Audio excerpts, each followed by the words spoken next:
శ్రీ గురుభ్యో నమ. జై జయ శంకర, హర హర శంకర. శ్రీ శ్రీ శ్రీ చంద్రశేఖరేంద్ర సరస్వతి మహాస్వామి వారి అద్భుతమైన లీల మగవానికి మాటలు. శ్రీ చంద్రశేఖరేంద్ర సరస్వతి మహాస్వామి వారు దక్షిణ దేశంలోని చిదంబరం యాత్ర ముగించుకుని సమీపంలో ఉన్న ఆనంద తాండవపురం చేరారు. ఆ ఊరిలో పండితులు, ప్రజలు స్వామివారికి అఖండ స్వాగతం సమర్పించారు. ఆ జనసమూహంలో అనేక మంది బాలురు ఉన్నారు. ఆ బాలురందరినీ పిలిచి శ్రీ రామాయ నమః అని 100 పర్యాయాలు వ్రాసి ఆ వ్రాసిన పత్రాలను తనకు చూపించవలసినదిగా స్వామి వారికి చెప్పారు.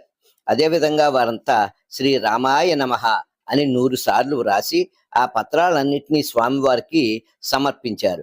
వారందరికీ ఒక్కొక్కరిగా ఒక్కొక్క కామాక్షి అమ్మవారి బంగారు ముద్రను స్వామి ఆ బాలురందరికీ ఒక్కొక్కటిగా ఇచ్చారు.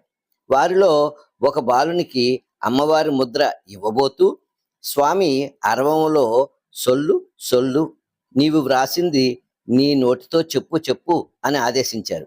అక్కడ స్వామి చుట్టూ మూగినటువంటి పండితులందరూ అయం మోకహ, అయం మోకహ, అతడు మోగవాడు మోగవాడు అని సంస్కృతంలో స్వామివారికి విన్నవించారు.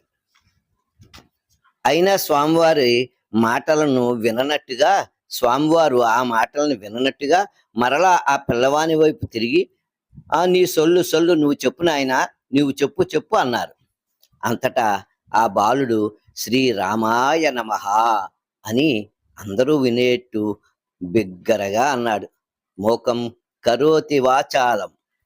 ఈ సంఘటన అత్యద్భుతమైన స్వామివారి ప్రతిభకు నిదర్శనం. శ్రీ గురుభ్యో నమః. జై జయ శంకర, హర హర శంకర.